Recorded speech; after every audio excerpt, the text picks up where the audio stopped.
Hello again, I am Flake. I'm here to show you another deck idea that can be done on the cheap using just commons and uncommon cards.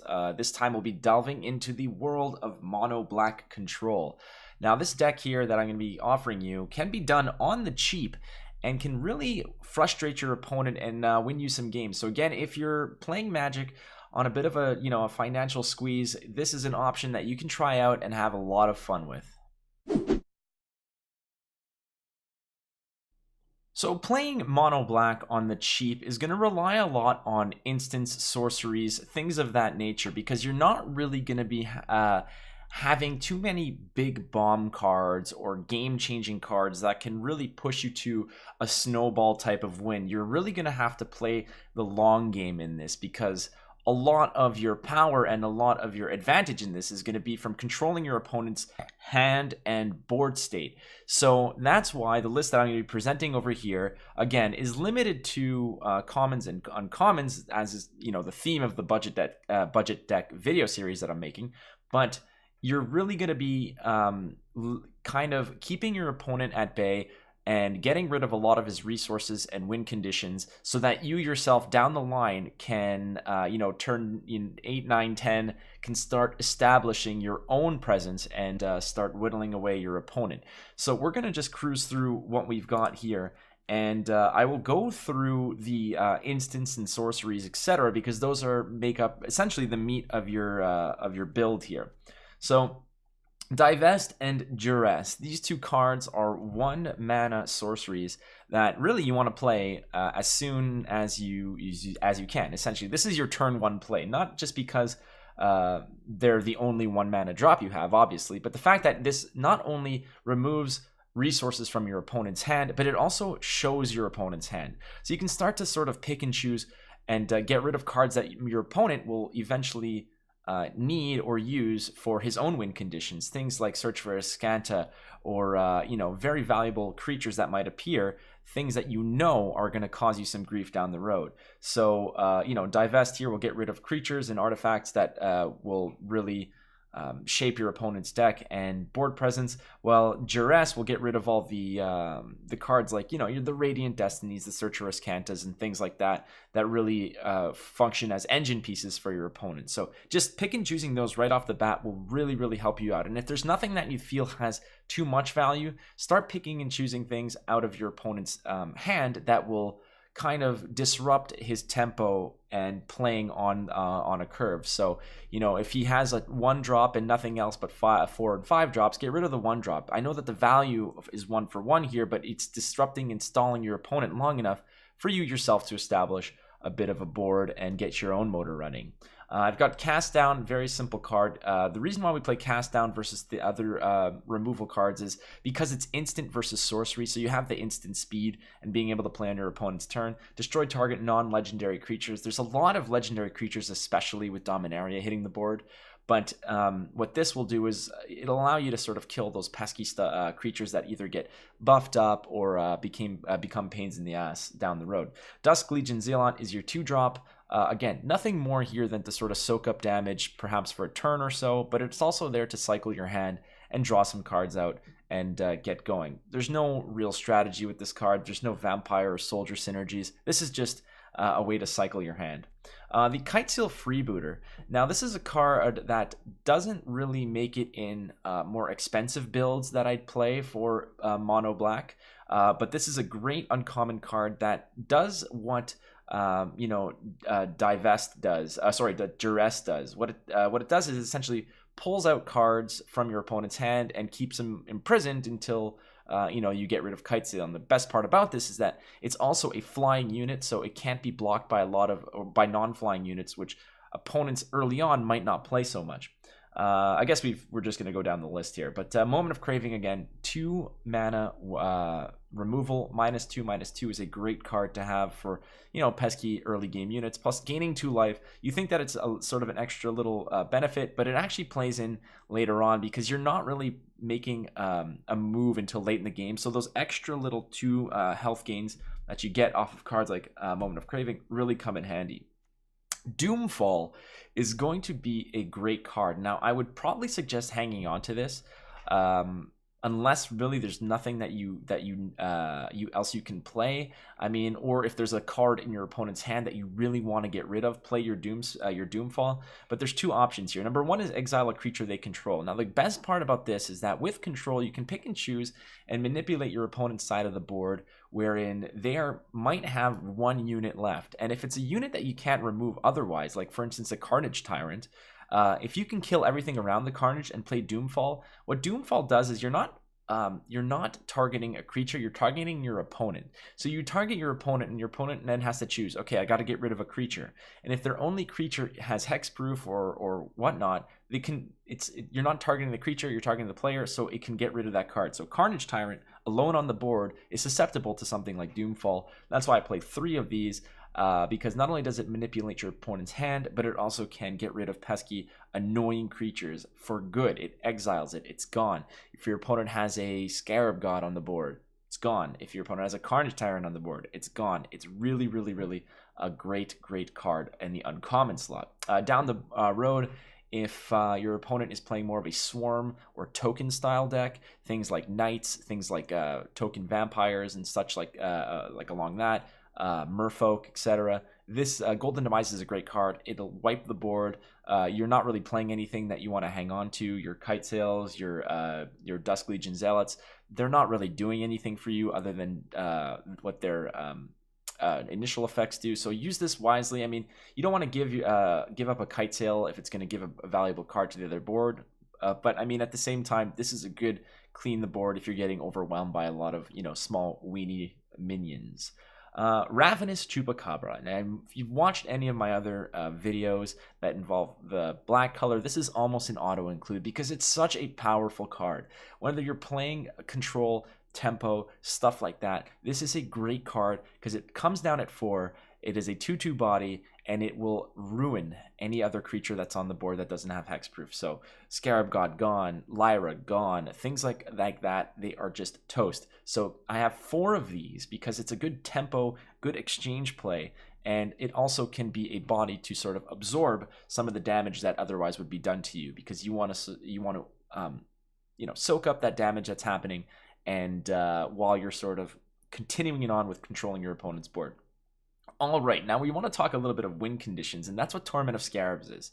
And again, we are playing in an environment of commons and uncommon cards, so our options are relatively limited in terms of what we can make happen, right? So with Torment of Scarabs, it gives your opponent a choice.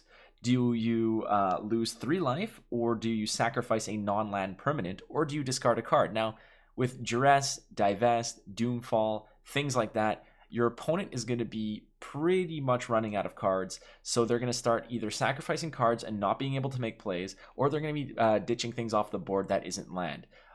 This card you can play 4 of. So I've played in, I actually have 3 of these in my more expensive build, and I have played games against major control decks where I've had all 3 rolling at the same time, and my opponent would just be picking off 1 creature, 1 card, 3 life, 1 creature, 1 card, 3 life, and that over the span of a few turns will absolutely drive them bananas. Now, in a cheap build of commons and uncommons, you're running out of win conditions, so this is one of your potential win conditions. Play this on the board when it's safe to do so.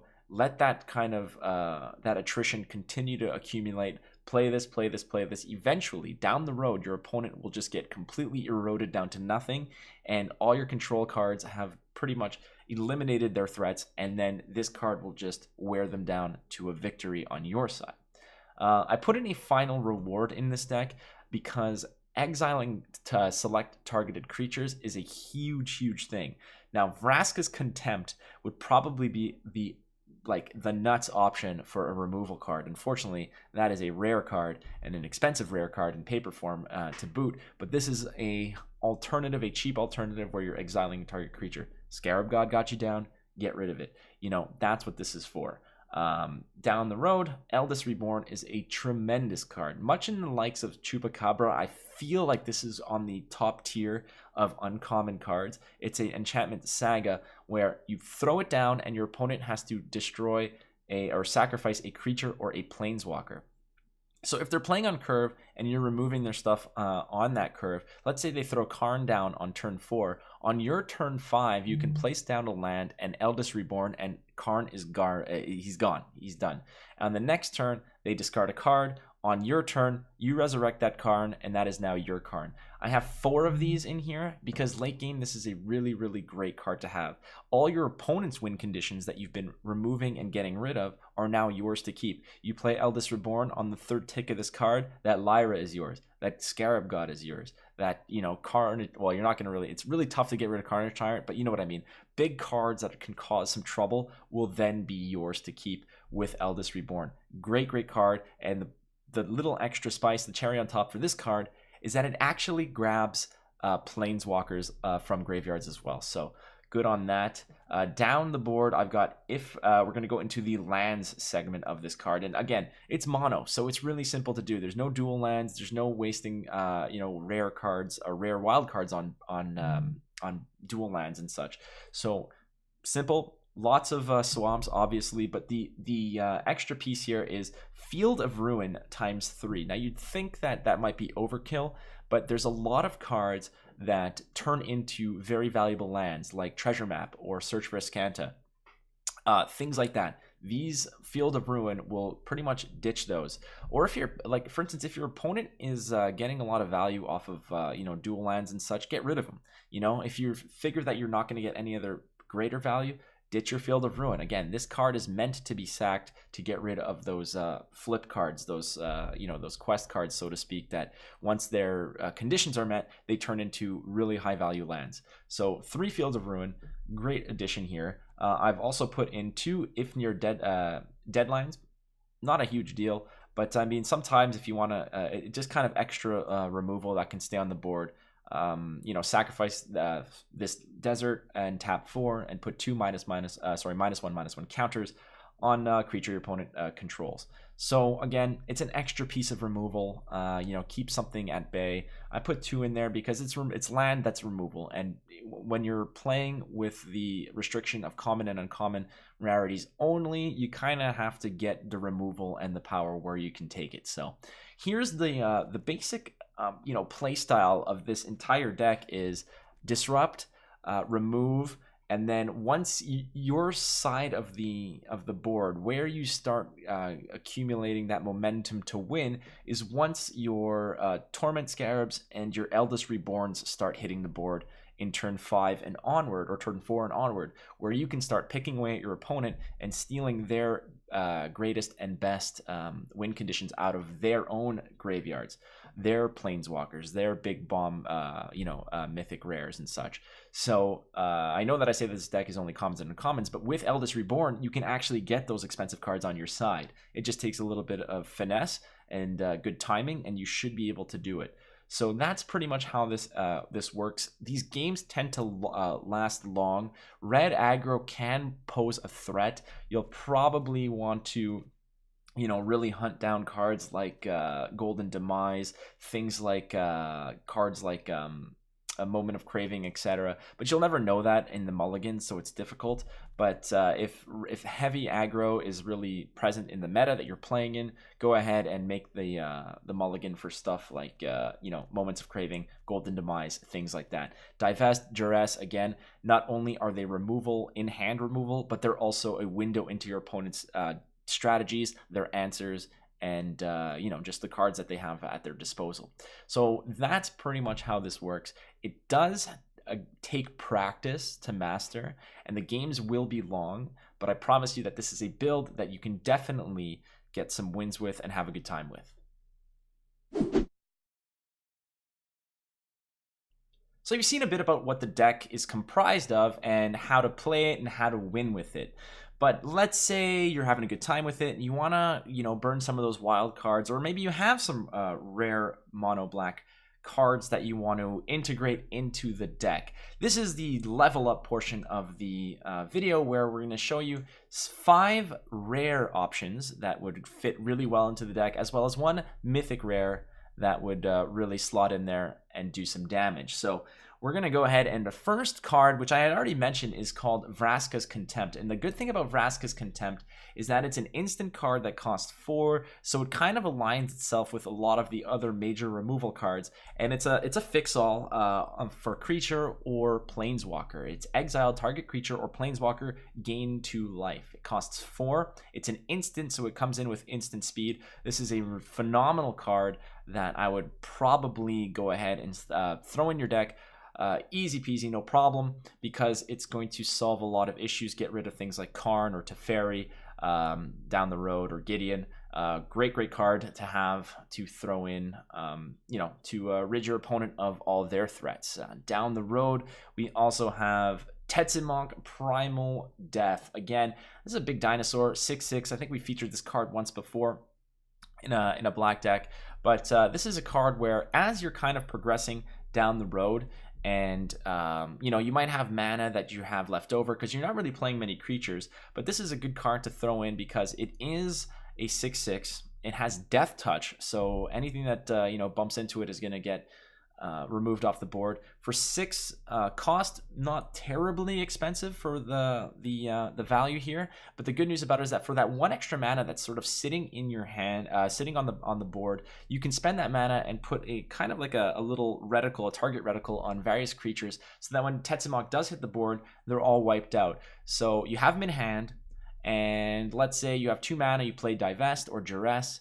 and then with that 1 extra mana, you tap it, reveal Tetsimok, and say, I don't like this creature, and boom, keep going, so that when you do have time down the road to actually play them, all those creatures that are causing you grief will get wiped out because of Tetsimok. It's also a good way to kind of scare your opponent into investing in those cards, knowing that those cards will probably not last too long. So all those enchantments and the stuff, they're not really going to want to put them on cards that are already marked by Tetsimok. Another card that I think is a great option here, which is kind of like a finisher, something that along the lines of, as you're really progressing down the road, you have tons of mana, you might not have too much creature presence, your opponent has kind of run out of a lot of its countermeasures. Torment of Hailfire, a sorcery card. This is your finishing move, if you want to call it that. It costs 2 black mana plus X neutral mana, and what it does is repeat the following process X times. So let's say you tap 8 mana, you're doing this 6 times, and it makes your opponent make the decision of either losing 3 life, sacrificing a non-land permanent, or discarding a card. Much like the Torment of Scarabs does over time, this can really nail your opponent down in one foul swoop. So your opponent's tapped out, they have no more countermeasures, you have 10, 11 mountains on the board. You can go ahead and tap this and make your opponent lose a hell of a lot of resources, be it cards, permanents, or life. This is kind of the final blow that you want to hang on to. This is not something that you want to do mid-game. This is kind of your guaranteed win if you're timing it right. So hanging on to this, maybe 1 or 2 of these in your deck, can really get that final blow in and give you the victory. Now we're going to move on to land cards that you'd think that, why am I making a mono black control and really focusing my rare cards on lands? But there's a lot of good value coming out of this. One being the Arch of Orazca. Now this card here allows you to cycle cards, draw cards, maintain the fact that, or sort of assure the fact that you're maintaining a sizable hand so that you have resources and answers to your opponent's game plan. It comes down as a land, tap it for a colorless mana, but once you get the City's Blessing, which is kind of difficult to get, given the fact that you're not going to have too much going on, but it is not a bad option. So once you do have that City's Blessing, it hits the board, you can start tapping it to draw cards, and late game, when you're really running out of a hand, and you really need to start looking for stuff like, maybe you want to find that Torment of Hailfire. So you're going to start tapping your Arch and getting those cards as they go ahead, because there's going to be a lot of times when that mana is just going to sit and do nothing. Tapping this 5 colorless plus this card will kind of keep you in that game.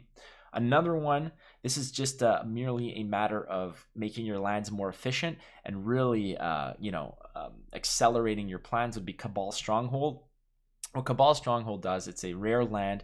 It's play it, it can tap for colorless mana, or you can tap 3, end this, to add 1 black mana for every swamp you control. So figure, I mean, let's say you're late in the game, you have 6 or 7 swamps, you're going to be tapping 3 of those swamps plus this to gain 6 mana. So that's 4 mana that is now converted into 6. So you're getting a better return on the investment with the Cabal Stronghold. Putting 1 or 2 of these in here can really make your Torment of Hailfire come out with extra punch, or even get it to work a lot sooner. So Cabal Stronghold is a great addition to a mono black deck, and it's something that you should think about after maybe your Vraska's Contempts, etc. Now we're going to go in and throw in a mythic rare, right? Because part of this segment of the video is to sort of level up your deck, and one of that might be that you have that beautiful red mythic rare wildcard sort of floating around in your collection, don't know what to do, you want to invest it in this mono black deck. Now I was sort of bouncing around which ones to put in. In my own build, I play with Demon Lord Belzenlock, I play with a Karn, but I always come back to Liliana Death's Majesty. This card over here will give you board presence. It'll return creature cards from the graveyard. So, you know, it's a great option to give yourself board presence, unlimited board presence with those zombies. Get on the board, destroy the board if you need to. It's a great, great card. Now, Karn, if you have, is also fantastic because it'll allow you to cycle your deck, get cards you need, and such. But in terms of actually pressuring your opponent to actually win, Liliana is a little bit better because she'll create a board, she'll grab stuff back out of the graveyard as well. So those would be my suggestions for rare and a mythic rare to sort of add a little extra spice to this deck, and you know, give it the extra punch should you like it, because at the end of the day, it's all about liking the deck before you improve it. So try this, you can try the common and uncommon version, the budget version, before you invest into more expensive cards.